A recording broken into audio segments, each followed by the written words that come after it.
Yeah, but just so you have it at the ready. I'll make you a moderator. But yeah, I've got it. So let me. Oh, well, if you want to give me the power of a moderator, I'm all will to power. Yes, the will to power is there. So let me go back to share application screen, and I think, okay. All right. Well, welcome, Chris. How are you doing? I'm good. Yeah. Excellent. Well, and welcome everybody that's joining us right now to another edition of some evening chats. Today we're going to be looking at Nietzsche, the death of God, and the first postmodern president. So this should be a pretty exciting, vibrant discussion here. Plenty to get inspired about, plenty probably to get pissed off about, but we'll see where it goes from here. I told you not to do that to me. Okay. All right. Well, Come on, man. We'll edit that later. Keep the bar low. Yeah. Okay. So I don't know much about Nietzsche, so I'm relying on that 100% on you, Chris. But from what I do know of him, the thing that comes to mind is that what I hear about him is that most people misinterpret him and kind of use what they read from him, usually from some sort of projection. And so often we hear that Nietzsche is associated with some pretty terrible things that had happened in the 20th century, most notably the rise of the Nazis and all of the really terrible things that they did. I do know that he is not the founder of existentialism, but he is hearkened back to as somebody that was kind of beginning that conversation before the concept was a meme in the broader sense, and that he had a few issues with religion, institutions, Christianity in particular. So with that said, I will see what you have to say, and we'll go from there. Well, I think that about covers it. Okay. Well, thank you guys for joining us. Yeah, it's a you better great have talk. a detailed reaction paper based on just what was said there. Yeah. And yeah, to pick up on, I'll try and gather all that in one fell swoop. I don't know how many of you folks were around for my Sean and I did one of these on Kierkegaard about a month or so ago. Yeah. And this is going to be the exact opposite talk. The exact opposite talk by the other figure in the 19th century who's credited with sort of inspiring 20th century existentialism. So whereas Kierkegaard really leaned into God, Nietzsche sort of really leaned the other way, but both of them shared a deep mistrust of systems, systematic thought, what we might call totalizing thought, the idea that that there's a reason for everything and everything has a reason. So it's no surprise that given Nietzsche's distrust of systematic thought, his distrust of what you might call rational, logical thought, that you can cherry pick passages from any number of his books and put together a coherent narrative that could paint him as anything from an excessively, compulsively compassionate philosopher of joy to the primary proto-Nazi fascist, and virtually anything in between. He's a rich source of doctoral dissertations. Excellent. That is a lot what I gathered. Also, I gather he's kind of what I get the sense of somebody that would appeal to sort of a bad boy and philosopher. That he's kind of edgy. That he can give, I think, credence to I don't know, to rebellious thoughts and aggression against institutions. It's often said that aside from the serious scholars, Nietzsche's prime appeal is to 14 and 15-year-old adolescent boys.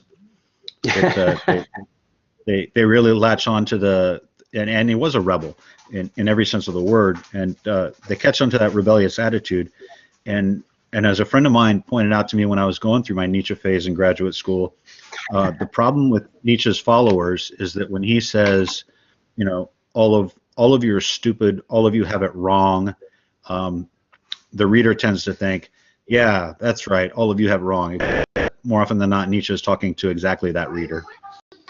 Yeah, to be a follower of Nietzsche would be a paradox in itself, is what I gather. Yes. The one thing too about Nietzsche that, you know, the little I know of him, and the thing that I often respect about him is, and speaking of things that are falsely attributed to him, sometimes he's called the father of nihilism. But from my understanding, that this is something that he was actually greatly concerned of, and probably this is something you can kind of take us into a longer direction on, but he saw the death of God, and you could explain that a little bit going forward, but as basically 200 years of nihilism, Europe and the Western world should expect, and so this was something that sounded like greatly concerned him. It did, and he's often painted as a nihilist because, again, you can cherry pick, and he seems like the guy who's destroying meaning everywhere, destroying value everywhere, and leaving, you know, nothing left standing. Nothing matters. It's a dark world, and tomorrow's only going to be worse. But this is precisely, and Nietzsche actually uses the word nihilism to characterize what the rest of us would probably call the progress of Western European civilization. He, like one of his few favorite authors, Dostoevsky, saw the trajectory of 18th and 19th century Western civilization headed directly towards nihilism, and this did concern him. Yeah, and just for anybody who's not familiar with that term, can we summarize that up in about a sentence? What does that mean exactly? Nihilism? Yeah. Nihilism?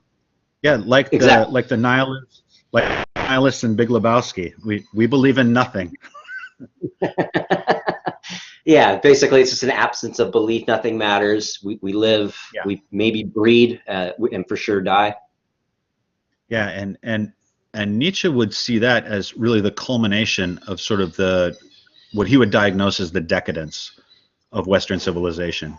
That finally we've lost faith in all values, and rather than embarking upon what he proposed to do, which was the creation of new values, we would just lapse into further decay and decadence and death, and that would suck. Yeah, well, I'm glad none of that has happened so far. So let's talk about him. Let's talk about the death of God, because I think that's something that's if anybody knows a little bit about Nietzsche, that's usually what they know about him. What was he talking about, that God is dead and it remains dead, and we were the ones that killed him? Yeah, and that's actually why. And that's actually why I wanted you to call up that page. I'm seeing it now, but it's a little bit small. Can everybody else see it?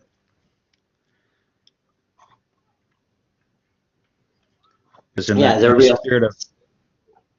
the spirit of active learning, this is actually the question that I wanted to put to everybody else, because the fun thing about Nietzsche, and I think I mentioned in the last one of these that we did, is I wrote my dissertation on Kierkegaard, but up to the last minute, it was a toss-up whether it was going to be Kierkegaard or Nietzsche, because there's so much to mine here. And this is the from a book called The Gay Science, written and published in 1882, section 125. This is actually the second time he's mentioned the phrase "God is dead." The first was a few passages earlier in 108. And yeah, if you've not heard much about Nietzsche, his, I won't say coining of the phrase, but his real proliferation of the phrase is probably what you're familiar with. Nietzsche, oh, he's the God is dead philosopher, which our culture has obviously countered so well with the documentary God is Not Dead. But yeah, I wanted to and I'm remiss to do this, but I think it'll help sort of phrase the question. I wanted to read through this passage. It'll seem longer than it is, but I think it'll put a fine point on precisely what your question was, if that's okay with everybody. It's definitely okay with me. All right, so this is a book called The Gay Science. It's a series of aphorisms. So again, Nietzsche doesn't trust systems. He doesn't set out to delineate a system of thought, a system of reality. Here's how everything hangs together. He writes in these little bursts called aphorisms, and this is one of his longer ones. It's called the Madman. And y'all could follow along, or if you like the sound of my voice, just listen. If you don't like the sound of my voice, just mute and read. I'll do both. Have you not heard of that madman who lit a lantern in the bright morning hours, ran to the marketplace, and cried incessantly, "I seek God, I seek God." As many of those who do not believe in God were standing around just then, he provoked much laughter. "Has he got lost?" asked one. "Did he lose his way like a child?" asked another. "Or is he hiding? Is he afraid of us? Has he gone on a voyage, emigrated?" Thus they yelled and laughed. The madman jumped into their midst and pierced them with his eyes. "Whither is God?" he cried. "I will tell you. We have killed him, you and I. All of us are his murderers. But how did we do this? How could we drink up the sea? Who gave us the sponge to wipe away the entire horizon? What were we doing when we unchained this earth from its sun? Whither is it moving now? Whither are we moving? Away from all suns? Are we not plunging continually, backward, sideward, forward, in all directions? Is there still any up or down? Are we not straying as through an infinite nothing? Do we not feel the breath of empty space? Has it not become colder?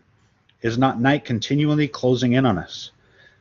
Do we not need to light lanterns in the morning? Do we hear nothing as yet of the noise of the gravediggers who are burying God? Do we smell nothing as yet of the divine decomposition? Gods too decompose. God is dead, God remains dead, and we have killed him. How shall we comfort ourselves, the murderers of all murderers? What was holiest and mightiest of all that the world has yet owned has bled to death under our knives. Who will wipe this blood off us? What water is there for us to clean ourselves? Festival of atonement. What sacred games shall we have to invent? Is not the greatness of this deed too great for us? Must we ourselves not become gods simply to appear worthy of it? There has never been a greater deed, and whoever is born after us, for the sake of this deed, he will belong to a higher history than all history hitherto. Here the madman fell silent and looked again at his listeners. And they too were silent and stared at him in astonishment. At last he threw his lantern on the ground and it broke into pieces and went out. "I have come too early," he said then. "My time is not yet. This tremendous event is still on its way, still wandering. It has not yet reached the ears of men. Lightning and thunder require time. The light of the stars requires time, though done, still require time to be seen and heard. This deed is still more distant from them than the most distant stars, and yet they have done it themselves." It has been related further that on the same day the madman forced his way into several churches and there struck up his Requiem aeternam Deo. Led out and called to account, he is said always to have replied nothing but, "What, after all, are these churches now, if they are not the tombs and sepulchres of God?"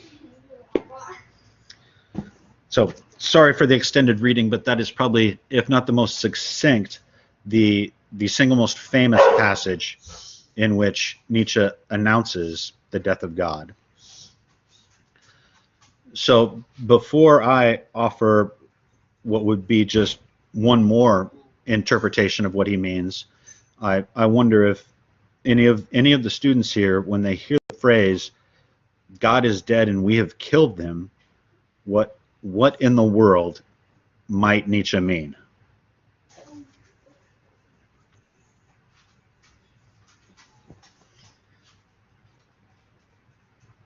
Even without context, is is it at all possible to take this literally? God was a dude. We found him. We killed him. And now we're headed towards nihilism and nothingness.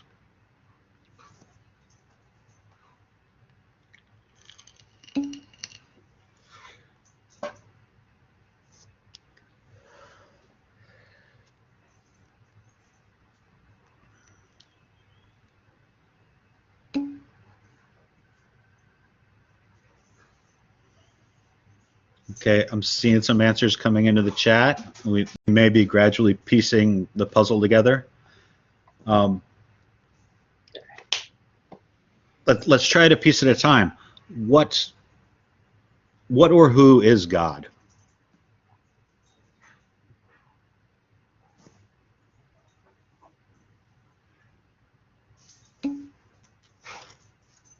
Tom mentioned he's an idea. Not bad, Tom.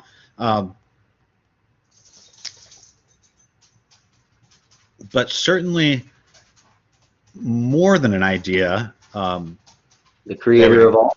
Alex, there we are. Now Alex is getting at, and Nietzsche, he's referenced multiple gods, but clearly I think, at least to my eyes, he has in mind the God of the Judeo-Christian Islamic tradition, the creator of all, who knows everything.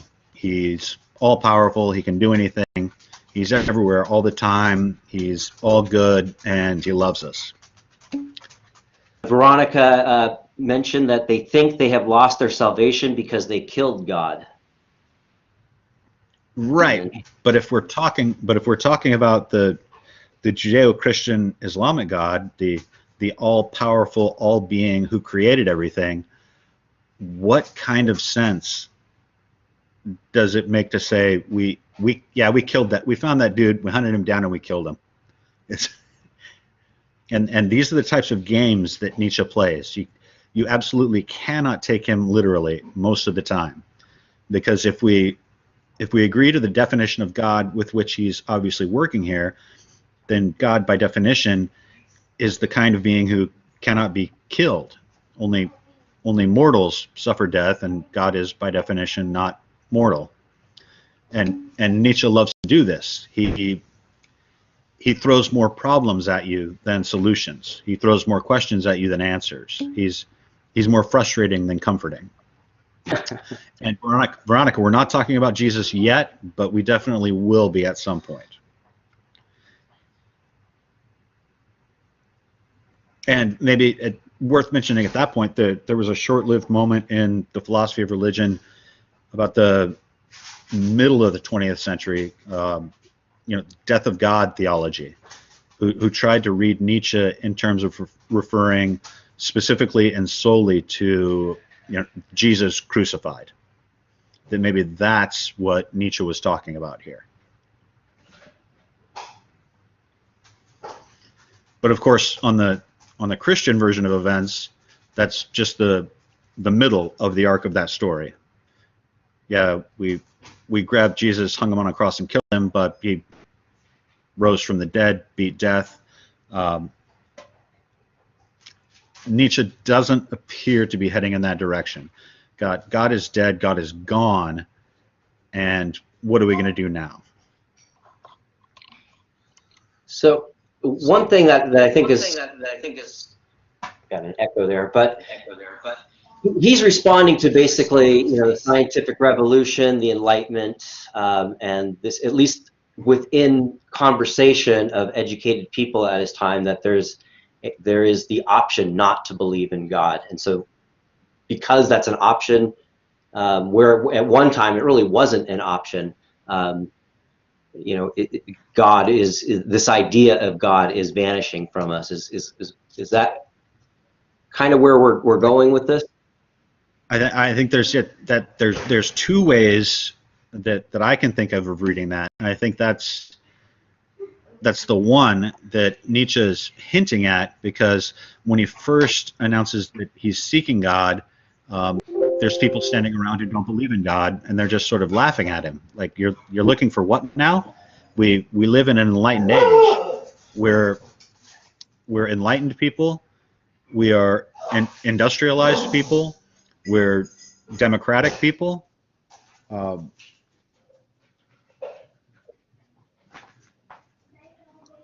we're people of a nation. What is this guy talking about God? So I think in one sense you can really read this as Nietzsche saying, as Dostoevsky, the trouble really started with the Enlightenment, or rather the trouble started again with the Enlightenment. And for those who aren't versed in the history of philosophy, the Enlightenment is a movement in philosophy that begins in the, I don't know, depending on who you date it with, 16th, 17th, or 16th or 17th century, where, to hear the fans of the Enlightenment tell it, humanity finally came to its senses and stopped listening to the church.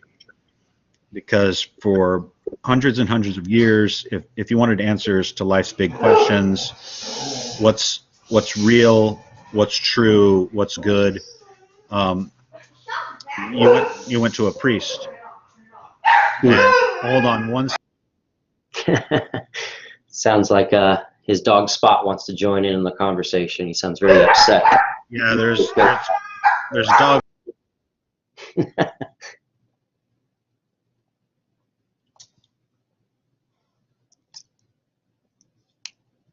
While we're waiting for Chris to deal with Spot here, this line here I find very interesting. What did we do when we loosened this earth from its sun? You know, that's what gave me the clue that he's talking about the scientific revolution and later the Enlightenment. But basically, this is I imagined when the common understanding that the sun and all things in the cosmos were revolving around the earth, I imagine that gave people comfort, that we were the center of the universe and there was order, and that gave sort of definition that there was order to this universe that we lived in. This revolution, when it's realized that the earth is going around the sun and so is everything else in the solar system, I imagine that was as evidence in how the earth reacted, quite unsettling to the whole of humanity at the time. All right. Yeah. Did we take care of Spot there, Chris? Yeah, I think Spot's going to be good for a minute, as long as my son doesn't put any more dog videos on the TV. Okay. But yeah, I think that's an astute observation, and again, there's a lot packed in here, so that's something that Nietzsche is certainly hinting at. Now that we've lost our moorings, because for so long, and this is why I refer to the Enlightenment as sort of the second awakening. The relationship between philosophy and religion has always been somewhat tenuous. The early Greeks were the first, as far as we can tell, in terms of writings, were the first to take a step back and say, we've been getting all of our answers from the priests who claim to be talking to God. What if we called bullshit on that and started thinking for ourselves? But even thereafter, the pursuits of philosophy were the pursuits of, capital T truth, capital R reality, and capital G good. We're not going to look to the priests to answer these questions for us anymore. We're going to wisen up. We're smarter than them. Haha, we figured out your game. We're going to try and figure out these things on our own.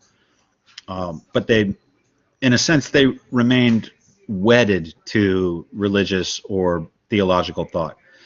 The Enlightenment, claimed to be sort of a new beginning. Like, no, for this time, we had the Dark Ages, we had the Middle Ages. The priests were the only ones who could read. They owned all the books. But now we're done with that. We're going to make a fresh start, and we're going to figure out things for ourselves. And it's at that point that something like the scientific method became sort of valorized, almost to the point of being a religion unto itself.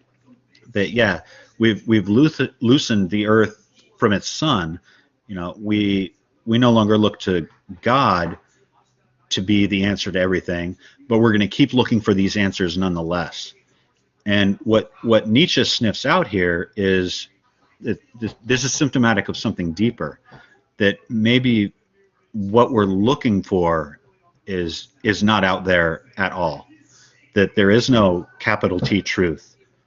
The dividing line between true and false is fuzzier than we ever thought. There is no capital R reality.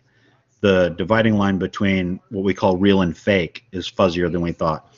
There is no capital G good or capital R right as opposed to evil or wrong.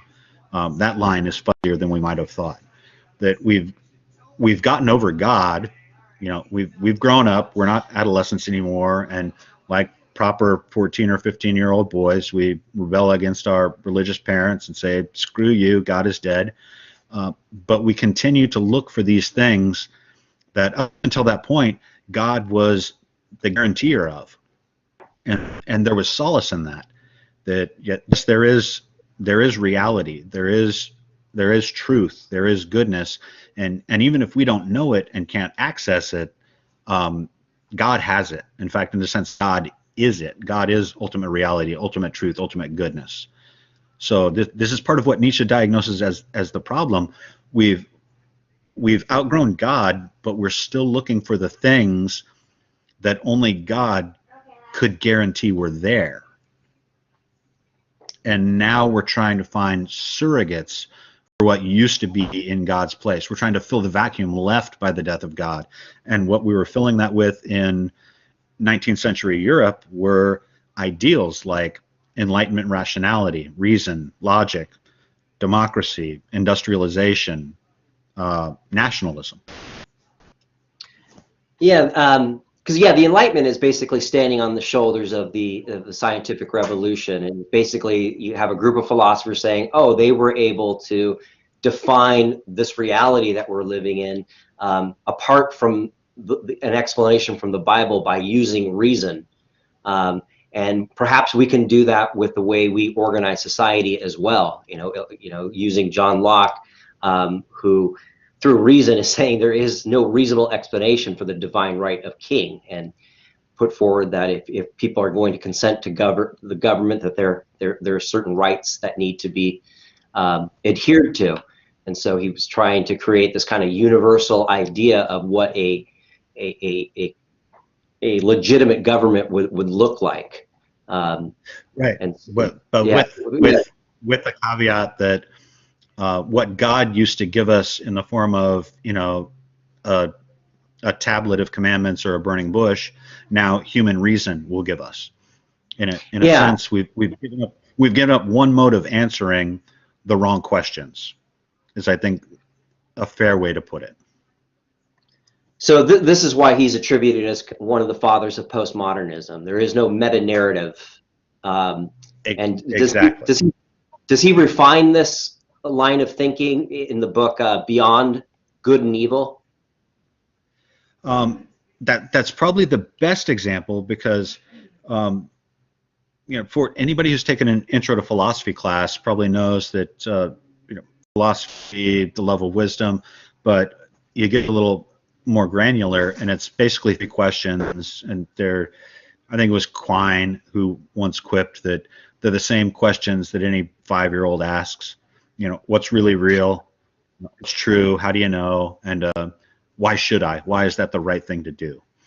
So those are the questions we're trying to answer, and part of what Nietzsche is dissecting is you may be looking for something that's not there, and what is that searching symptomatic of? Did he have an answer to that? What is that searching systematic of? Hold on, dogs are interrupting again. Yep, or maybe Spot has the answer. He's trying to let us know. Yeah, in a word, I think Nietzsche's ultimate judgment would be it's symptomatic of decadence, which when we hear the word decadence, we think of somebody who's, I don't know, a roustabout. They're up to no good. They're into bad and naughty shit. But etymologically, it comes from the word decay. So while Nietzsche he'll try and abvert or avoid or subvert, or in Derridian terms deconstruct, binary oppositions like real versus fake, true versus false, good versus evil, but he is a fan of the binarism, health and sickness.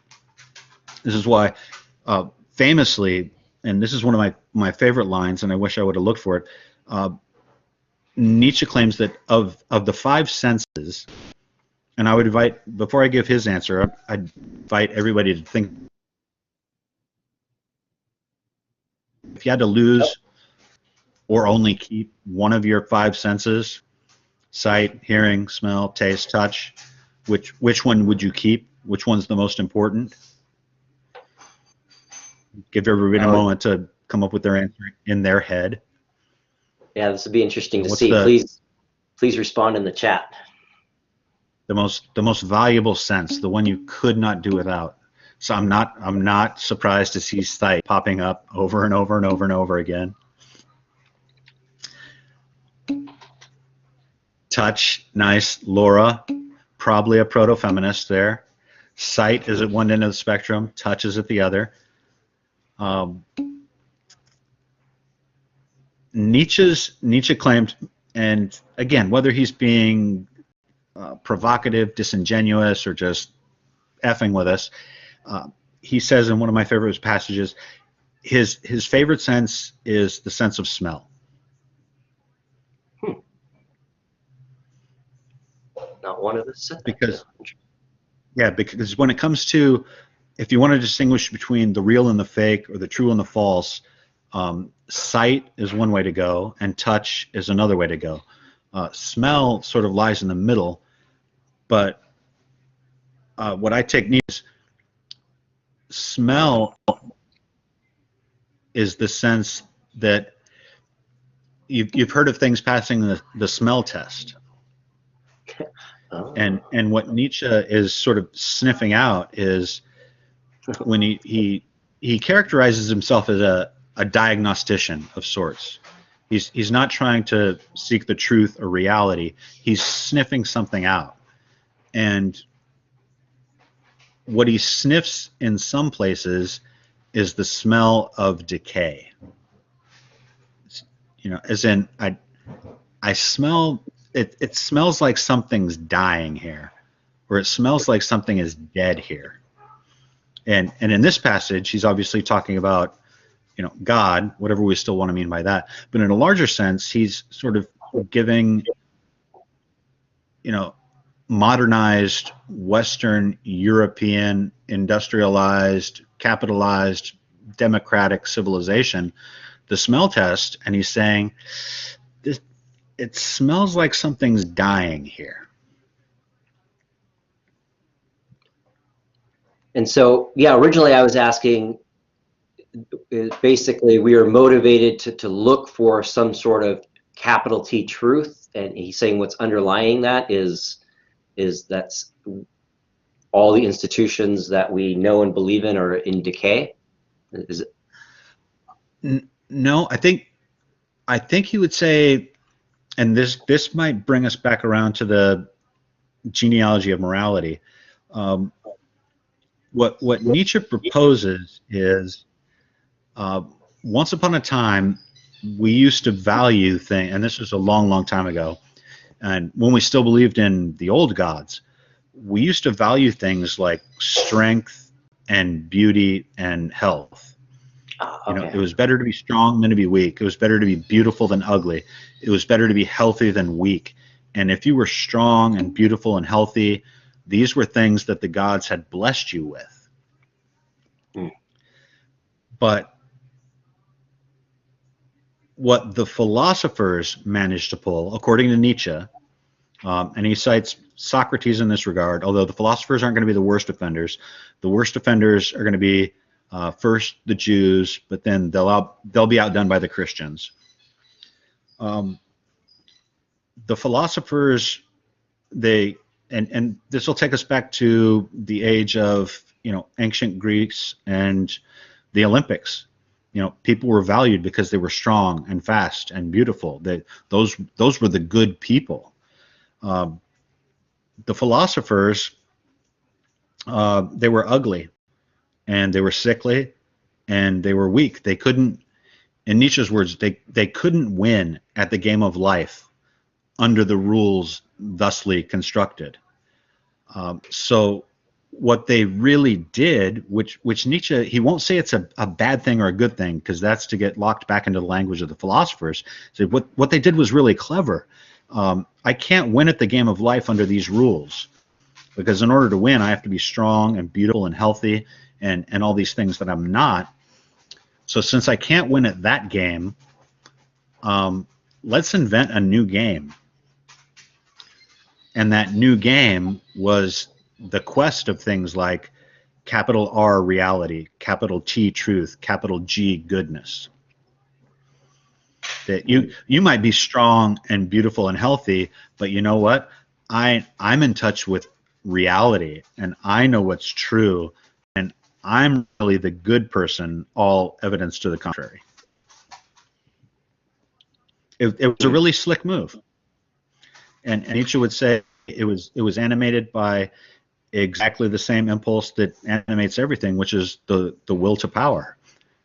The Jewish priestly class really made a strong move in this direction, and it was really perfected in Pauline Christianity, where we get things like, I mean, we remember the Beatitudes, right? It's not blessed are the strong, blessed are the beautiful, blessed are the healthy.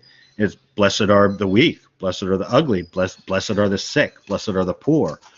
Blessed are the opposite of what all of you people used to think was being blessed. So it turns out that you guys are actually the bad guys, we're the good guys, we're winning. Ha ha.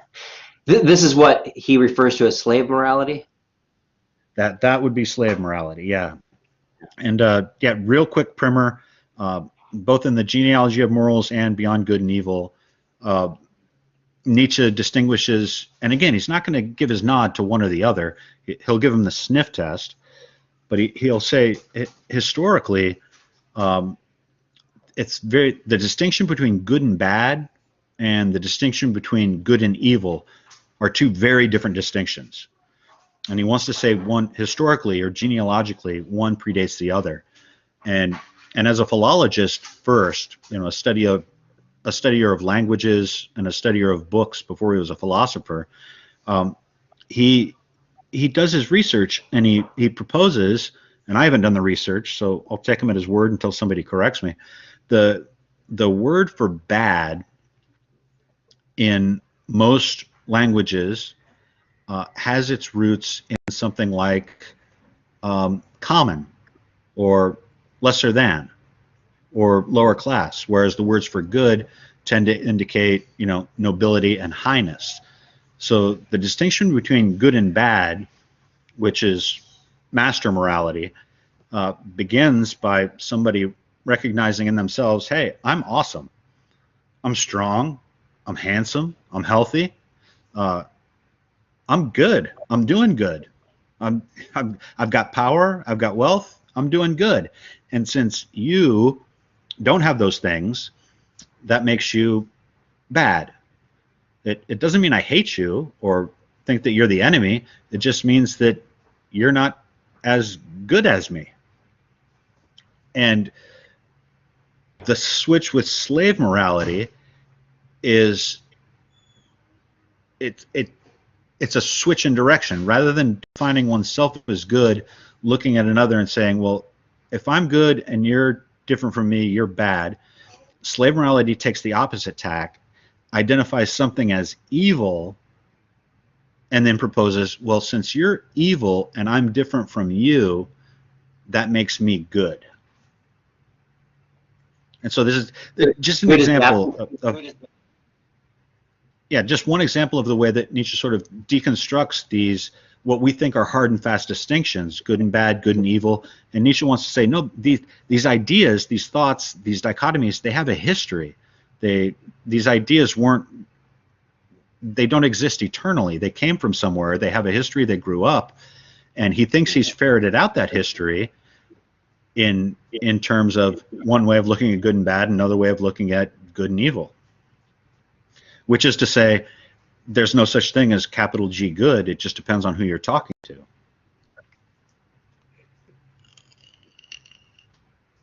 Interesting. And so again, yeah, this is what echo over here, but people refer to him as the father of postmodernism. And as you're saying that, I think I'm kind of smelling out why you titled this presentation the way you titled it, the Nietzsche, the Death of God, and the First Postmodern President. I think one of the things that was frustrating about the former president, Donald Trump, to those that were critics of him, is it seemed that he was exuding this kind of master morality. Well, there's that, but clarification, I actually came up with the idea for this talk in exactly the reverse order. It was the first postmodern president, the death of God, and then Nietzsche. And if y'all will indulge me in a little bit of personal reflection, it was actually occasioned by, and I've talked to you, Sean, about my other friend, Sean. Hi, Sean. Yeah, when I was in grad school, we lived together for a number of years. I was in philosophy, he was in English. He was enamored with sort of postmodern literature. At the same time, I was enamored with postmodern philosophy. So we used to jab at each other all the time. And for just a short, blessed couple of years, he got a job down here working as one of the librarians at UTRGV. So it was probably it's got to be at least 3 or 4 years ago. It can't be more. We were on a short road trip. We were driving out to the used bookstore in Harlingen, just enjoying talking to each other. And as our conversation meandered all over the place, he proposed to me, and I think it was a jab, again, because we like to do this. He knows that the postmodern philosophers were, I dug them. They were sort of my guys. He says, Chris, you finally got your wish, and America's got its first postmodern president. This is about a year into the Trump presidency. And, because I felt it initially as a jab, I told him, well, we'll have to think about that.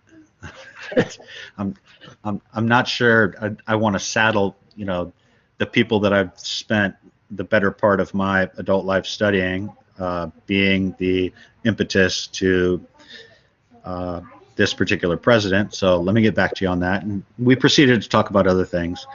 But yeah, I think he was onto something. Not so much that the former president spent a lot of time reading 20th century French post-structuralist writings. I think that's I think we're safe to say he didn't do that. So he's not so much a postmodernist. I think what other Sean meant was he's in a sense the embodiment of he's the embodiment both of certain motifs in postmodernism and the embodiment of what the postmodernists and the post-structuralists were desperately trying to warn us about. The way the world is going, and Nietzsche himself thought of himself as a posthumous man. He'll only be understood generations later. Thought of himself as a prophet. And the post-structuralists, I believe, were trying to warn us, hey, look, if we continue down this road, we're going to end up with something like this. We're going to end up with, and I tried to make a short list of talking points just about 10 minutes before we went live, but we remember it wasn't a year into the presidency that we started hearing reference to alternative facts. Uh-huh. And I think it was, I remember former President Obama saying this. I'm sure he didn't coin the phrase, but he's said it, he's repeated it, and Biden has certainly carried the torch here that, quote unquote, you're entitled to your own opinions, but you're not entitled to your own facts. And at that point, all the Enlightenment thinkers go, "Oh, gotcha, zinger." But for Nietzsche, there are no facts. I mean, another one of his famous sayings, I think I've got it on a bookmark somewhere. There's no such thing as facts. There's only interpretations. And so while Nietzsche would have been using that to sort of dismantle people who are claiming to have sole possession of the facts, be it by recourse to God or recourse to science, now we have witnessed the advent and existence of a president who can openly say, no, there are alternative facts. There's facts over here and there's facts over there, and I've got my facts and you've got your facts. These aren't opinions. These are different realms of facts. And that has a very postmodern, post-structuralist feel to it. On paper, it's fun to play with. In practice and policy, it can get kind of dangerous. Yeah, I don't think it's just indicative of Donald Trump. I think it's indicative of the entire society. It's difficult to have political conversations these days, not out of a fear of disagreement, but out of fear of completely different narratives. If somebody consumes Fox News for their source of information, as opposed to someone who consumes only MSNBC for their source of information, they're almost speaking two different languages when they're trying to have a conversation about any particular issue: immigration, the economy, war, peace, whatever. Which again is both, I think, the upside and the downside to post-structuralist thought is the post-structuralists influenced by Nietzsche would say there are different realms of discourse. We are creatures of the language that we speak, and some of us exist in entirely different realms of discourse. So while you can have a lot of fun with that in philosophical journals, when peoples start behaving that way and actually habitate these mutually incompatible realms of discourse, we run into a situation where somebody can say alternative facts and no one bats an eye. That we're used to politicians lying, but at least we knew or suspected that they were lying. But the idea that they were lying is premised on the idea that underlying that lie, there is some truth that they're violating. And what the post-structuralists, inspired by Nietzsche, were claiming is, no, there's no truth down there. So just to back up a little bit, what is it if we accept this assertion that God is dead and we killed him? How is that leading to this postmodern world where there is no meta narrative possible?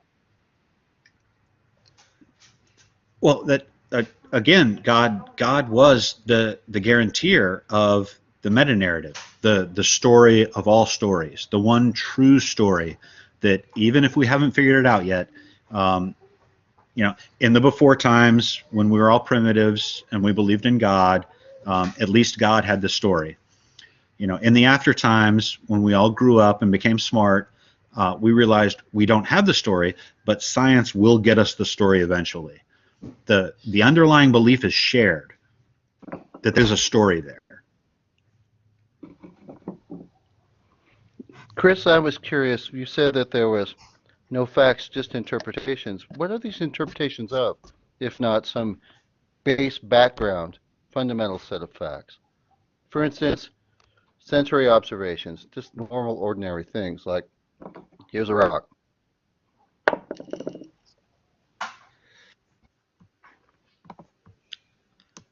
Can everybody still hear me? My computer seems to be acting up. Okay, video won't work, but audio is still on?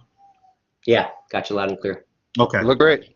Yeah, And yeah, and that's where we would go to the what I would consider to be the furthest flung of the post-structuralist, Jean Baudrillard, who would claim that somewhere late in the 20th century, we fully entered the age of the simulacra, where we're not dealing with simulations of reality anymore.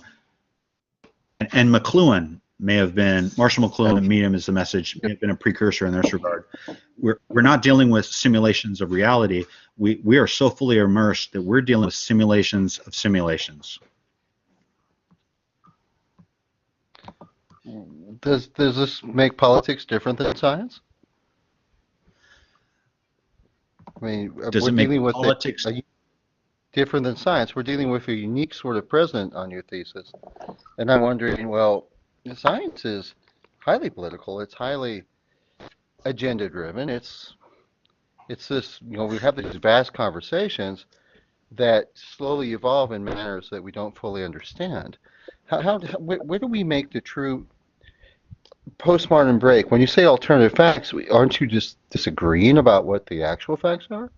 Or is there something more subtle here? I think you're saying there's something more subtle, much more powerful. I think there's, yeah, I think there's something more subtle, and this goes back to, and whether we have Nietzsche to praise for this or to blame for this, he was like the later existentialists, at least in the gay science. He's not celebrating the death of God yet. That would come next year, and thus spoke Zarathustra, that this is good news. This is the gospel. We're now free to create our own values. But he's lamenting the death of God precisely because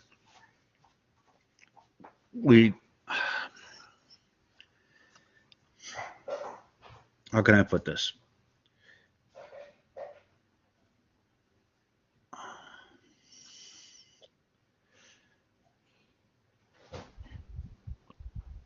The terror of freedom, something like that?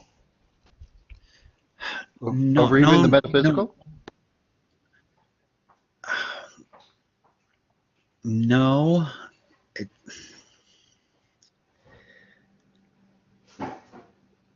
In place of God, which in his day and age, remember, this is Nietzsche, this is the height of the Enlightenment in Germany, of all places, which at the time was the height of, intellectual thinking.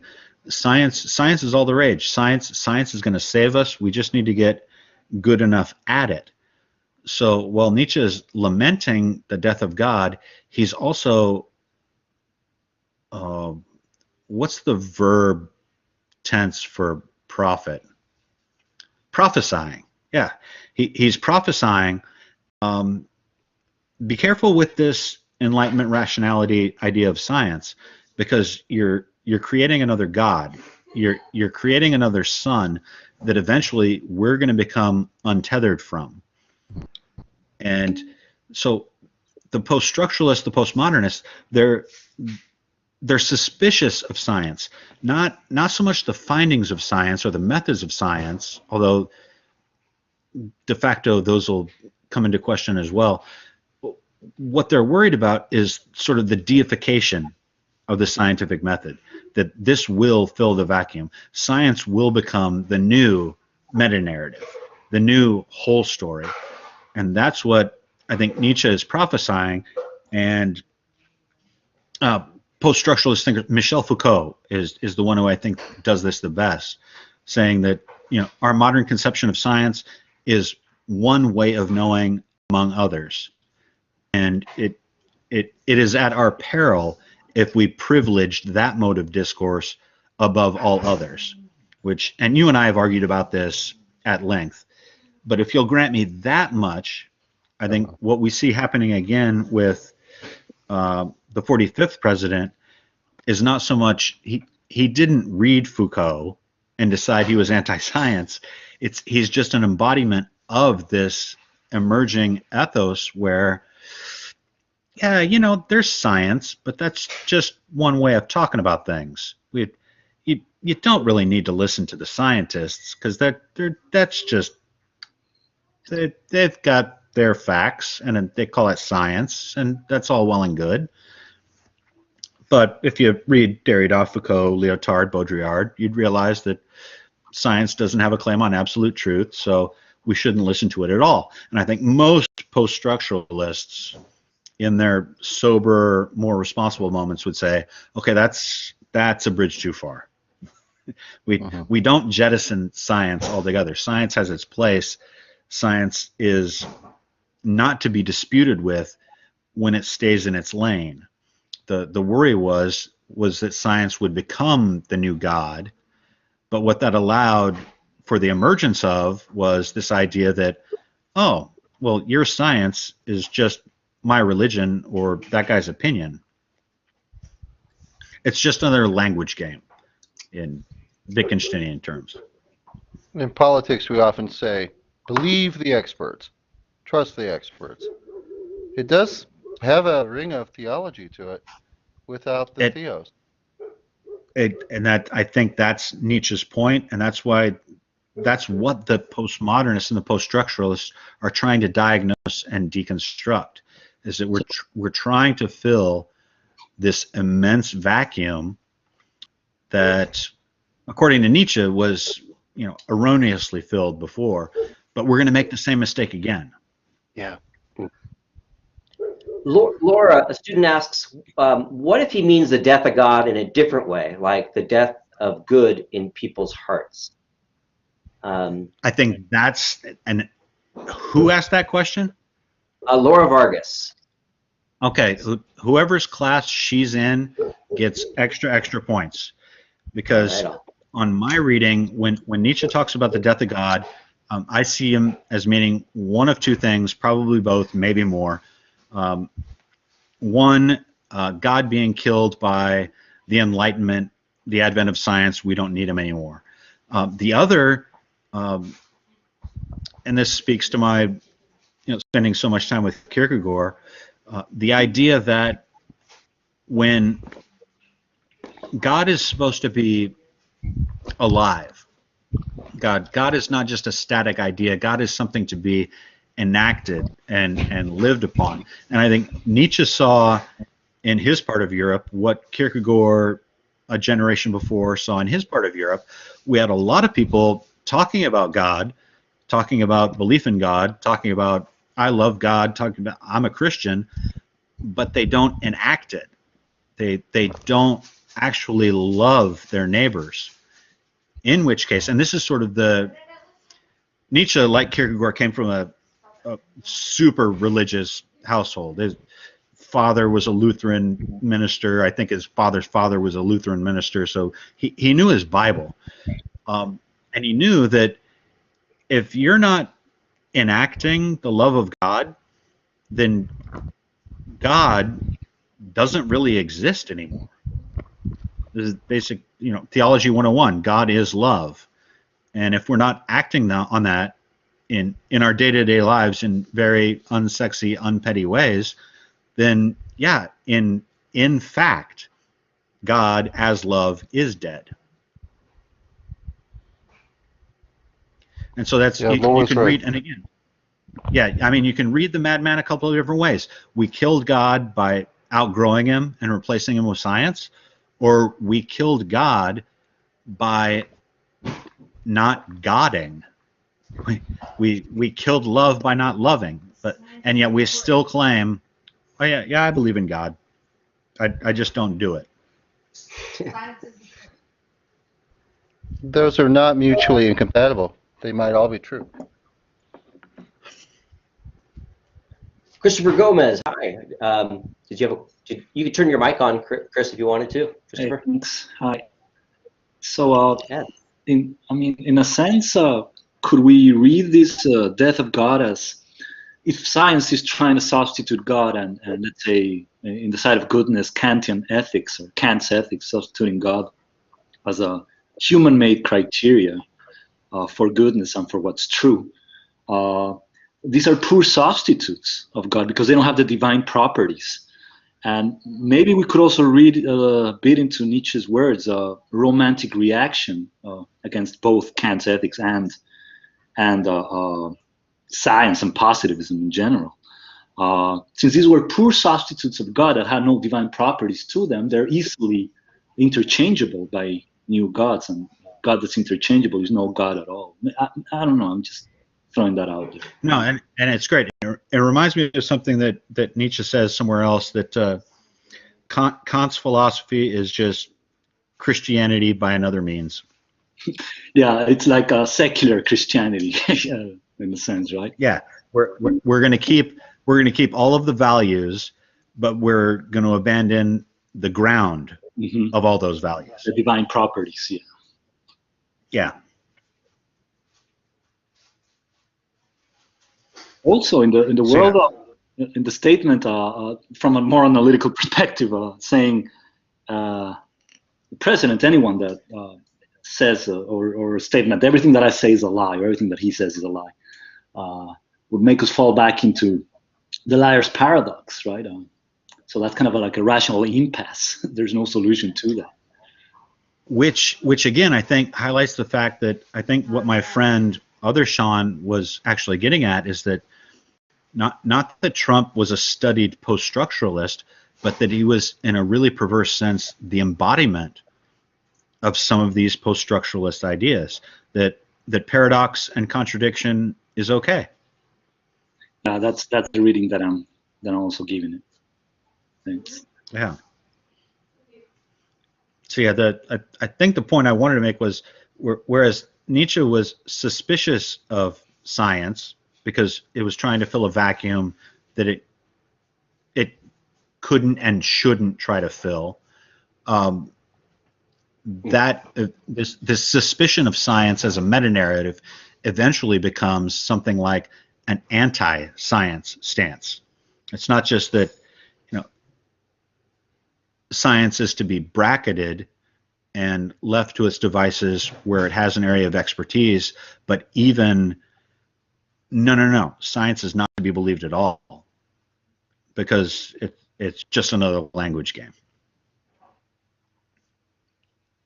So again, it does sound like he was very concerned about the endearing effects of nihilism in the absence of a meta-narrative like God. Is this where he gets into, to get out of that as an individual, this hellscape that we're going to develop for ourselves, the sense that nothing really matters, was the diagnosis that he was offering his followers to explore your own values and to use what he referred to as the will to power? Can you elaborate on what he meant by that, the will to power? Yeah, the will to power is going to be a tricky concept, because that as he evolved as a thinker, that's sort of the, if you could think of his thought as a constellation, that became for him sort of the center. But it's right at that point, 1888, 1889, that he went completely batshit insane. It was basically comatose and incoherent for the next 10 years until he died. But yeah, I think what again, not wanting to judge something as good or bad, he's more of a doctor or a diagnostician. What he's proposing, and he gets a lot of this from Schopenhauer, and we should do, Sean, make a note on this. We should do one of these on Schopenhauer. That what's really operative in the universe is not this tension between the real and the fake, the true and the false, good and evil. What's really operative is the will to live, or giving up on the will to live. And for Nietzsche, I think he never really got around to saying this. What the book that's published as The Will to Power is really just a collection of notes published by his sister, a Nazi sympathizer. So who knows what she left out and what she put in. But what Nietzsche seemed to be realizing is that I think what he means by power is not, well, and maybe it is. It's growth. That life will feed on life. Life is always growing. Life is always expanding. And I think that's what he means by power, the power of action, the power of freedom, and expanding powers of action and expanding powers of freedom. So the will power he saw as the animating force of all life, and the opposite of that was sort of the will to death, the vilification of those who were growing.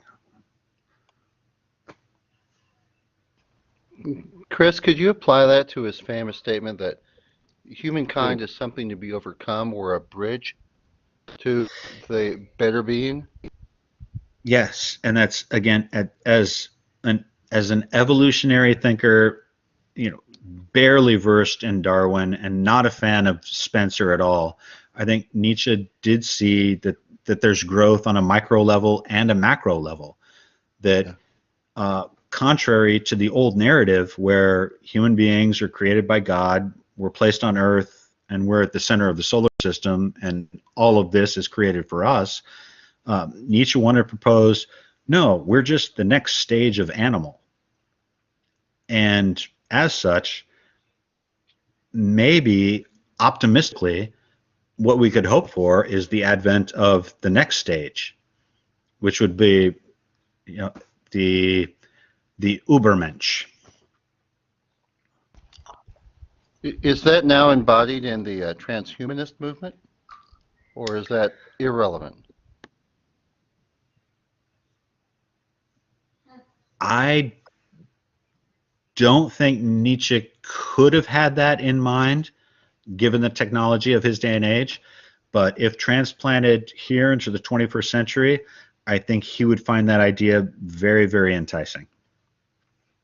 Yeah, man is something to be overcome.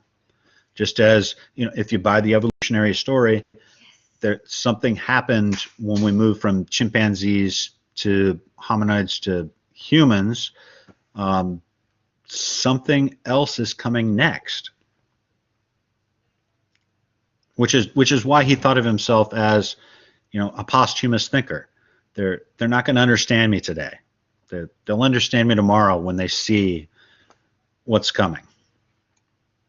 And he hailed the advent of, maybe the philosopher is coming who will see this. Is that what he was getting at? I think this is from his autobiography. Okay. You're sharing your screen now? Yeah. I know my fate. One day my name will be associated with the memory of something tremendous, a crisis without equal on earth, the most profound collision of conscience, a decision that was conjured up against everything that had been believed, demanded, hallowed so far. I am no man. I am dynamite. That's a great line. Yeah, it is a great line, and wouldn't all of us love to have written something like that when we were 14 or 15-year-old boys? But it turns out, Nietzsche may have been right. That in his self, because he wasn't appreciated in his lifetime, he couldn't hold down a job. Nobody but a few acolytes read his writings, and he defriended them as quickly as he befriended them. He honestly thought he was onto something that would not be understood for 2, 3, or 4 more generations. Has it been understood? Not by me. I will not say that. I did not. Again, I decided not to write my dissertation on Nietzsche. I'm still just a casual reader. I read him because he speaks to me personally, and for all his apparent hate and spite and talk of the death of God, I view him, as my mentor did, as a deeply spiritual thinker, concerned in a very deep and compassionate way with the spiritual future of us and everything. Sean, I think that understanding a philosopher, if it's a good philosopher, is not to understand a position, but to recognize they're asking questions, giving answers that are perfectly contrived to create better questions. They're not trying to finish the story. What they're trying to do is keep it rolling. And if that's Nietzsche, and I think it is, I understand Nietzsche in that sense. He's not trying to Hmm. say, this is it. Now we understand me. No, no, no. He's setting up an entire, it's like rolling a tire, speaking of a tire, down a hillside and seeing where it bounces and how far it can go. And in Nietzsche's case, that's a pretty long hillside, to use a metaphor. Better questions come from answers that are better answers. Well, I want to agree, but since this is a talk about Nietzsche, and I'm going to take his side in this, we would object to the use of the word better because that presumes a base of goodness against which you could measure good, better, best. It might merely be evolutionary, as you um, alluded before, to be overcome. Yeah, yeah, and well, and to come back to it, he's an opponent of binary thinking, and he sees this as the hallmark both of Platonic Aristotelian philosophy and its later reincarnation in Enlightenment rationality. This belief in the law of non-contradiction. But the one opposition he adheres to, and I think I got to this before you logged on, Lee, the one binary opposition that I think he adheres to throughout his career is that between health and sickness. Is what I'm saying, is this symptomatic of something that's alive and growing, or is this symptomatic of something that is decaying and dying? So it's a value judgment without really being a value judgment. It's a diagnosis. Which was something he was very acquainted with. He was a pretty sickly man, wasn't he? He had it pretty bad. Chronic health problems, digestive problems, intestinal problems, excruciating migraines. He wrote most of his works in the greatest, most productive years of his career in the dark in an attic because sunlight would just break his head. So yeah, he was a sick man, very, very uncomfortable physically, and that's one easy way among others to sort of dismiss him. That, oh, here's a very sick man, so he elevates health as the all good. Yeah. That which will not kill us will make us stronger. Oh, excellent, Laura. Yeah, that is something that, you know, we've got a little bit of time left. That's something that we should probably venture into. He was a big fan of suffering, correct? Probably the other most, if you've only heard two Nietzsche quotes, one is probably God is dead, and the other is probably that which does not kill me makes me stronger, which is probably why he didn't have a lot of friends. As he said in one of his really bad poems in the Gay Science, that and I'm paraphrasing, you know, he'd rather have a worthy adversary than a soft friend, because the one will, like metal sharpens metal, the one will force me to grow, the one will force me to become stronger, the other one will coddle me and sort of lead me indirectly towards, you know, sloth, death, decay.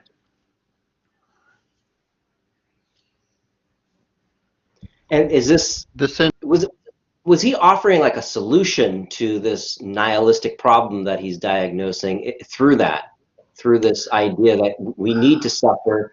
And is that Ubermensch? I know that's wrought with interpretation and argument, but is that sort of a goal somebody should be moving towards, this human being that embodies his own values in order to thrive on this planet? No, and I think that's very dangerous, and that's exactly what allowed the Nazis to appropriate him as their poster child.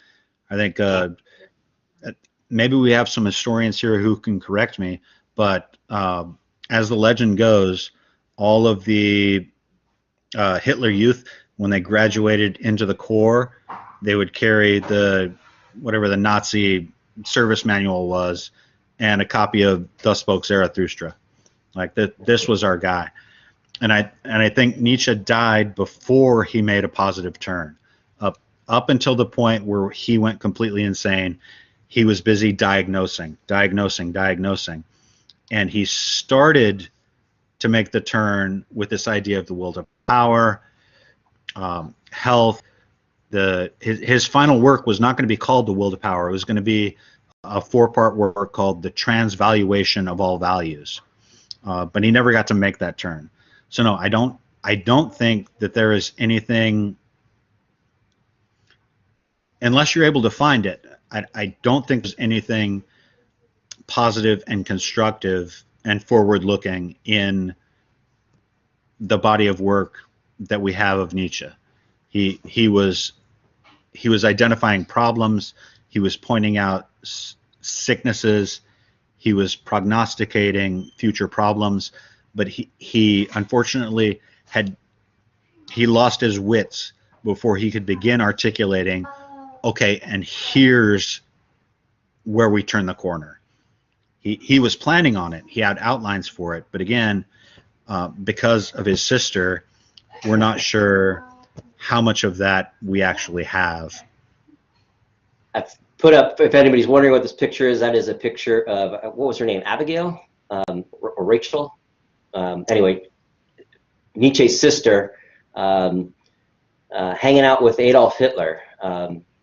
And yep. So, yeah, she was a big fan of the Nazis. And, yeah, if anybody has ever wondered why Nietzsche is associated with the Nazis, she had probably most to do with that. Yeah, and to connect a couple of dots there, what's probably going on there is she's saying, hey, Adolf, we've got my brother, you know that great philosopher Nietzsche? But by this point, the 1930s, everybody's studying because they're starting to realize this guy's onto something.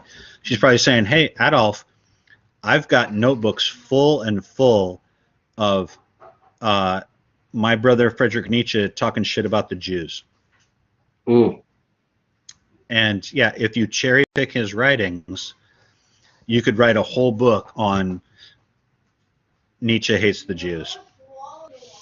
Never mind the companion volume, which would be Nietzsche hates German nationalism, which would be at least as voluminous. Nietzsche hates women. Companion volume, Nietzsche hates men who hate women more than he hates women. Yeah, it's that's the problem with being a complicated thinker who dies before you're done is yeah, you leave a lot of fodder for people to do things with. You posit an interesting conspiracy between his sister and Adolf Hitler, and I find it incredible. I find it credible, your theory. But that's what she did. I mean, exactly, Walter that's Kaufman. what she did. It's not a conspiracy. I mean, Kaufman, who I don't care much for as a biographer or a philosopher, but this is exactly what she did. She went through his notebooks. She cherry-picked things that would be amenable to the Nazi Party and published them as Nietzsche's final book, Why We Need to Hate and Kill the Jews. But you said this was an agreement between her and Hitler that was not advertised. It was simply. Well, it may not have been this applied. picture, but it may not have happened in this conversation, but it definitely happened. Look at the affection there. Okay. You have what now? You have what now? Well. Welcome to the tribe, my friend. Okay. But, all great thinkers never get the job finished. Look at what happened to Plato, the poor guy. And so I have no idea what Nietzsche would have done. But I think he did enough to, like I said again, create answers that created better questions. And when I say better, but I think there doesn't have to be a normative or ethical element to that. It could be merely epistemic. No, and I think the reason I was so drawn to, as I've told people before, Nietzsche and Kierkegaard that's where I fell in love with philosophy. And I was in grad school, I was drawn to the post-structuralists because I saw the obvious influence of Nietzsche on them, and I thought, okay, these guys are going to get it. These guys are going to develop it. But I don't think they did. I think before he went insane and comatose, he had an idea. He called it the transvaluation of all values. It was going to be this monumental work where he said, okay, the support, the foundation for all our values, they're gone, and the new ones that you scientists and enlightenment types and democracy advocates and social revolutionaries, the values you're proposing, they're equally vacuous. I have a new idea. We're not going to reevaluate our values. We're going to transvalue them, and that's, as far as I can tell, the last coherent thing he said. I have an idea, and for my money, nobody's been able to ferret out what that was. What is to transvalued values? Do you have any insight?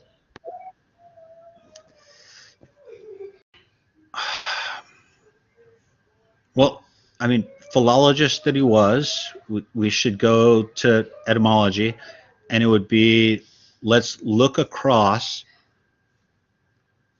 as many systems of valuation as we can find and examine. Let's find the common denominator, and then let's undermine that and see what's left. And I think this I think is what Jacques Derrida was up to, which is, for those of you who don't know, a quick crash course. Jacques Derrida, French philosopher, deconstruction is the word or phrase most commonly associated with him. He never had a constructive project. He was interested in deconstructing all projects, and people look at him like he's sort of a philosophical villain, but I tend to think what Derrida was up to was trying to get at what Nietzsche was trying to get at. Once we raise everything to the ground, what do we have left? And we're not going to be nihilists. We're not going to raise everything to the ground and say, okay, there's nothing left and nothing matters. But let's raise everything to the ground and have a fresh look. Nietzsche never got a chance to do that. Derrida was too clever by half to do that. So to all the students who are listening, Lee and Sean and I are getting too old, so it's on you guys. No pressure, but yes, please no do. Pressure. Yeah, no pressure. Save the world. Yes. Yes. Too old. To our students, if students here are interested in Nietzsche, I asked my class today, and they had never heard of him. What would be a good text, a good book for someone to start out with? I would go with my favorite. Am I still on video? Yeah. Yep. Yep. Can't see gay it. science. The gay science. La gay ciencia. Um, Oh God. because it's a because it can be read a couple of ways. It can be read as one long convoluted argument, or it can be read in pieces like fortune cookies. And Nietzsche wouldn't care which way you read it. I actually, this is my copy. It's falling apart. I'm gonna have to get a new one. This is one of, I think I have 2 or 3 books since I was in college, and this is one of them. I'm gonna have to. But yeah, the gay science. Joyful wisdom. Interesting. What do you think about the first book of Thus Spoke Zarathustra? That's what got me hooked. Just saying. Well, the prologue is the next place where he announces the death of God, and I mean, and this is another thing about Nietzsche, which is why he came second in the race to become the guy I wanted to work on in my dissertation. That this distinction between fact and fiction. I mean, Nietzsche, like Kierkegaard, he writes great fiction, and there's probably more truth in his fiction than there is in most scientists' facts. So yes, Thus Spoke Zarathustra, probably his masterwork, but not the place I'd begin. And unless you want to devote some time to reading to it, I've got my copy of that as well here. It's in the portable Nietzsche. The only book I took with me to Burning Man in 2010. You can see there's still some playa on it, some playa dust. But yeah, for starters, the gay science. But if you want to have some fun, yeah, you can't beat Thus Spoke Zarathustra. It's a literary work, which is why, like Kierkegaard, I'm hesitant to call Nietzsche a philosopher. I call him a writer. I call Kierkegaard a writer. Were they other things? Were they theologians? Were they poets? Were they philosophers? Yeah. But first and foremost, I think they're writers trying to connect with other consciousnesses. To paraphrase Foster Wallace. Yeah, when you read The Madman, I definitely appreciated how Nietzsche could paint an image with his words quite effectively. Yeah, and I think that's something that I think the postmodernists and the post-structuralists, both on the philosophical side and on the literary side, they've failed miserably to do. Nobody in the 20th century, experiment though they will, was as great a writer as either Kierkegaard or Nietzsche. They were great at crafting, even if you're not looking for answers to life's biggest questions, they're entertaining, they're engaging, you feel like you're connecting with another consciousness. And that's hard to do in a book. The three, I'm looking at Lee, I'm looking at Sean, we've tried to do this. I mean, to be able to pull that off, it's something of a miracle. Chris Davis shared that the Genealogy of Morals was the first Nietzsche he read. Oh. My tradition abhors storytelling, but I've written some really cool short stories. If you want, I'll send them to you. They have, you might call them literature. People liked them, but when you're an analytic, they won't let you put that stuff in much. You kind of slide it in little pieces of it. It's actually a poverty in the analytic tradition. It really is. And there's probably, well, I was going to say there's probably a corresponding poverty in the other direction. But yeah, I think, Lee, that this is what you and I argue about all the time, is that I think the best philosophy is done through narrative and storytelling and indirection and fiction, whereas you would like, your guys to be more direct and give me your premises, Show me the form. What's the conclusion? Well, you should sit in on my classes. Everything is story driven. They I have. love them. And they are like, Yeah. what? What are you talking about? This is great, but that's the only place I'm permitted to do it. Unless I break into some new venue or genre. Yeah.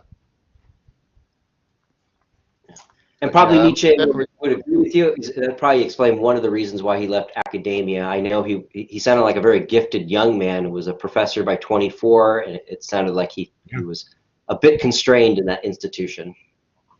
No, and he was given the job at 24, based on one good book that he had written, and then he decided, for whatever reason, no,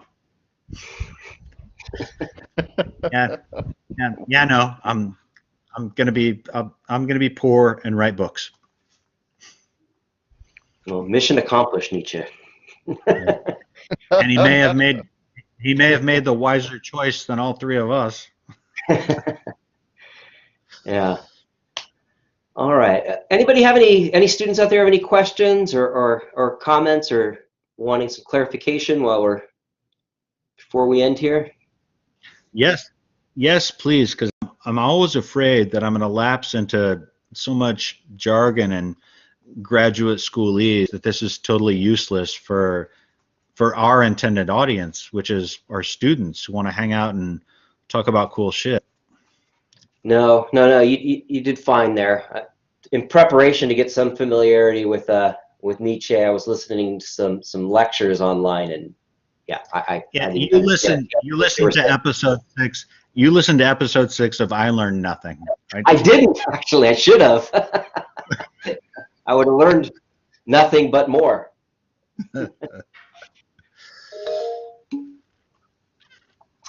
Is this going to be kept as a recording? Because as much as I listen, my brain blanks sometimes. Yeah, mine too as well, Brianna. Yes, it is being recorded, and I should have it out, posted everywhere by tomorrow afternoon at the latest. All right. Do the students want us to keep doing these things? Yeah, it sounds like I get some good feedback from students and other instructors, other professors that have chimed in through this, said that their students seem to enjoy it as well. And Joelle says yes. Yeah, thank you, and no problem. Laura Vargas, it looked like you had your hand up. If you wanted to put something in the chat box or turn your mic on, please do. Okay, Jesus says yes, please.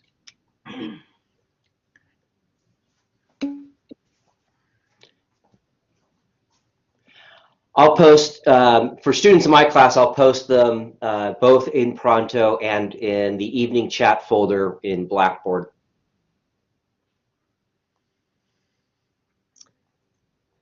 All right. Okay, Laura. Okay, if there's nothing else, well, thank you very much, Chris, and thank you, Lee, for chiming in. And Christopher, I see you turning on your mic. Did you want to? I just wanted to make the case for Camus and Kafka's engaging narrative-driven existentialist writers in the 20th century. Oh, who was that? I didn't catch it. Camus and Kafka. Camus and Kafka. Yeah. Oh, of course. No, and I think with a nod to with a respectful nod to Diderot in the 18th century, who apparently the post-structuralist just rediscovered 200 years later. I think Gomez is right on point that what Kierkegaard and Nietzsche both sort of allowed people the permission to do was to write philosophical fiction. Kafka being one, Camus being another, Unamuno being another. It's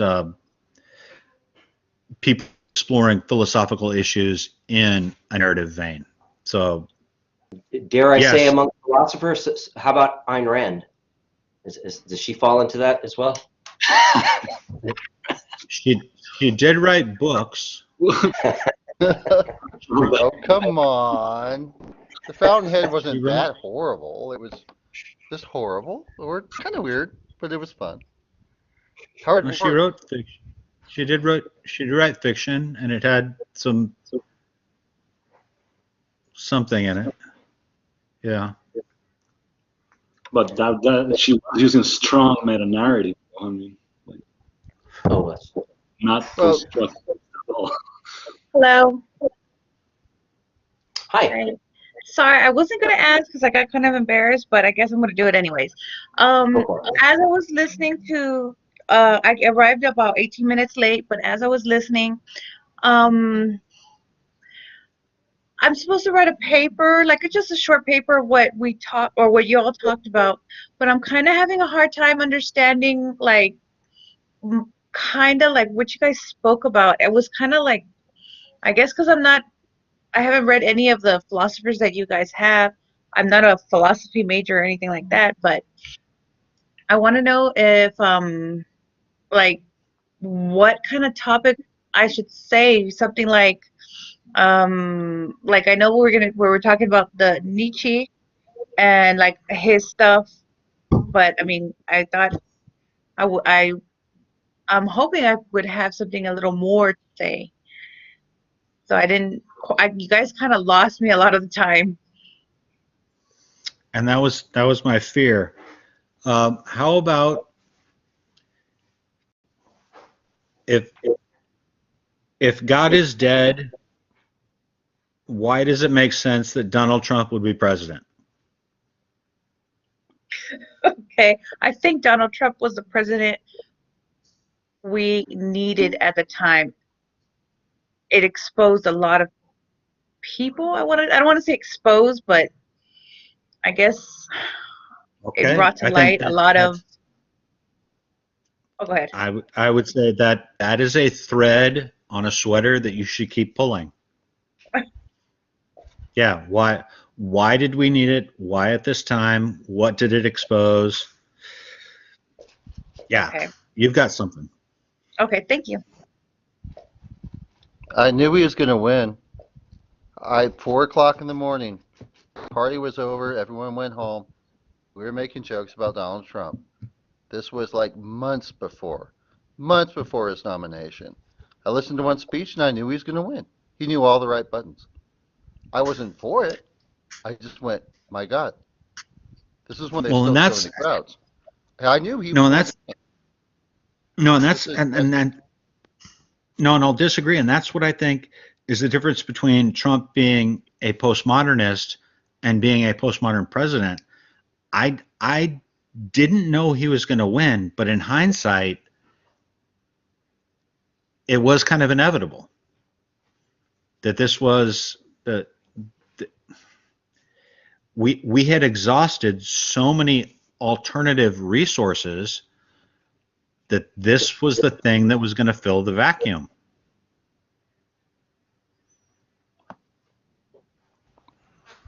He hit buttons. He knew what these people wanted to hear. He knew what their concerns and worries were, which is very strange for a New York City real estate billionaire. But he had done his homework, and this was before he was using sophisticated data metrics and so forth. He just understood what the story was and how he could get the votes. I mean, he showed up in a beard, a feed and seed hat, and a plaid shirt, and the crowd insane. And I went, oh my God, this guy's probably going to win the election.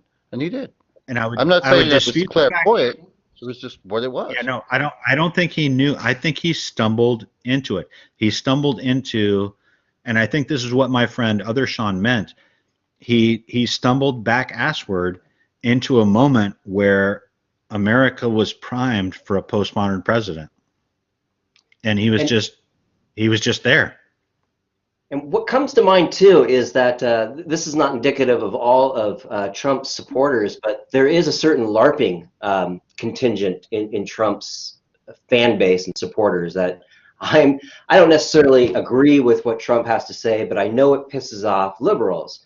And where I sense is that for a few generations, there's at least a perception that the liberals are the ones that got rid of the meta narrative, that everything I valued in this world was taken from me.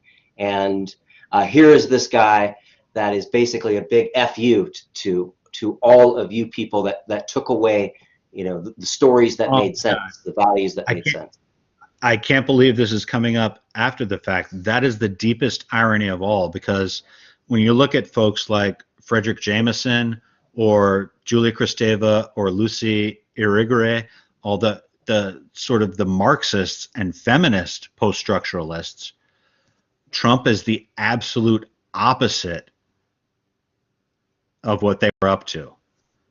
And yet he was able to stumble into the same bear trap that is postmodernism.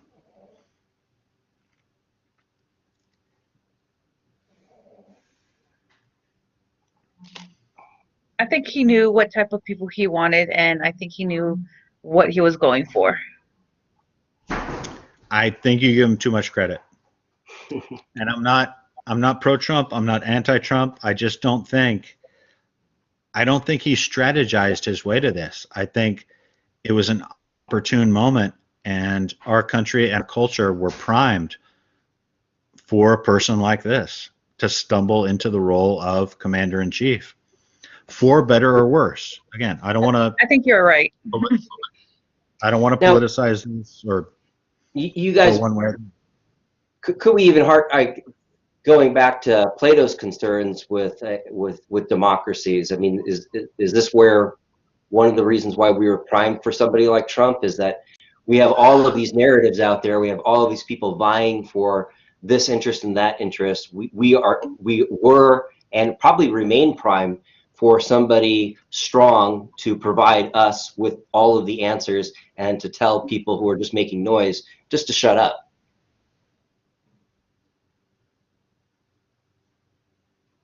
Yeah, you might be onto something there. We've lost our moorings, and here is somebody who is so bold and brazen and confident and cannot be dissuaded by facts or evidence or science that, oh my God, this is our new God.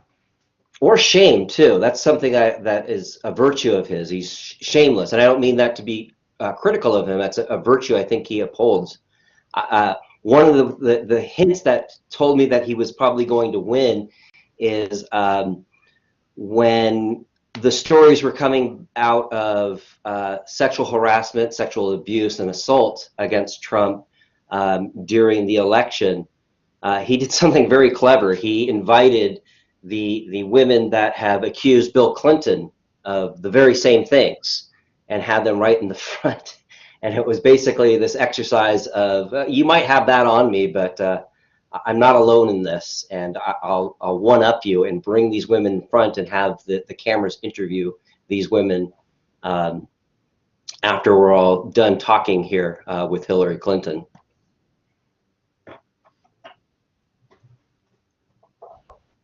To go full circle, Clever. then, I do see your point. Clever, but probably not his idea. Well, but that's almost surely true. He knew who to hire. But I see your point about postmodern. It was there's a lot of charade here. There's a lot of manipulation and flagrant disregard for the facts. Another hallmark of postmodernism, and this is again Baudrillard. It's all show. So who is better equipped to assume a vacuum of power than a showman? They're trained for the job.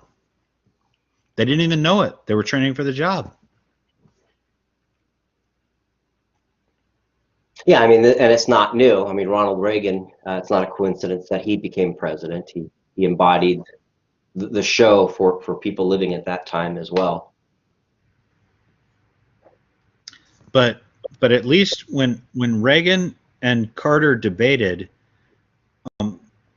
there was still, and I think even among the American people, there was still this sort of solid belief that there are some facts underground, and we're just arguing about what they are. Mm-hmm. I think the 2012 debate's very, very different. The ground was no longer there, and so it was chaos. Yeah, yeah. And yeah, again, I think, yeah, it's not indicative. Trump isn't indicative in himself. You know, No. I mentioned this before. It is difficult to have these conversations just because we are all operating on different narratives. Yeah, What I and I understand think about politics in the world is going to be completely different from what another person understands, not because I have more facts but I have a completely different narrative. yeah, and maybe that's the takeaway. We talk a lot about echo chambers. Mm-hmm. And that is exactly what the post-structuralists in the 1970s and 1980s were warning us about. That this is coming. You're entering a phase where you're not going to be arguing about this is a false version of reality, but you're going to get caught up in a false version of a false version of a false version. And once you get caught in the cycle, you can't talk to somebody else who's got a different falsity than you do. Yeah, and a lot of this is driven by the advancement of technology. I mean, it's a product of a splintered media to where whatever your interests are, you get to choose what your forms of entertainment in. I mean, the days of the Beatles are gone, and I think that's one of the things of raising a child. We don't anymore as a family share, that movie or listen to that music together. It's all splintered, and we all have our own Right. modes of entertainment privately. And you and I have talked about this before, and these things too. Put these things in your ear and listen to whatever. I mean, on the one hand, we can lament that. I mean, you remember Neil Postman. Yeah. This was his big complaint. The problem with our society is that we're splintering and we don't have a common narrative. And at the same time that he's writing that, the French post-structuralists are saying, no. That the meta-narrative is going to be the problem. And in a sense, they're both right. Because I mean, and I both think, wrong because we live in a postmodern world. Checkmate. But I mean, if there is a meta narrative, there are going to have people who have legitimate concerns and will be suffering under that meta narrative, because that meta narrative is going to create basically this form on people that isn't put people in a box that some people just can't comply with. So I think yeah, and I'm surprised that didn't come up, but for all the flack that the post-structuralists take for being a bunch of sophists and naysayers, and they don't take reason seriously, and they distrust science, I tend to think there's a deep moral motivation there. That, yeah, we've lost our meta-narrative, and we're in trouble, so let's not replace it with another meta-narrative, but, dot, dot, dot. And we're still waiting for somebody to finish Nietzsche's thought. Yeah. Yeah, I guess it's just kind of get used to it, because this is the way it's going to go. But yeah. That way decadence lies, my friend. Oh, geez. Well, then I'll go home and have a beer before I go to bed. So we'll leave it there. Well, yeah, thank you, Chris Nelson, of course, for trudging us through Nietzsche and helping us understand the loss of what this meta-narrative might imply. Thanks, Lee, for chiming in. I was very appreciative. Christopher Gomez, and all the students, thank you guys very much. For my students that are here, I'll have an assignment link for the reaction paper by tomorrow afternoon, along with the recording. Hey, Lee, I'll see you later. Looks like you're going to have a good fire tonight. Yes, sir. All right. Peace out. All right, man. Take care. I'll see you guys later. Thanks, See you, Chris. Chris. A real pleasure. Thanks, everybody. Thanks, bye.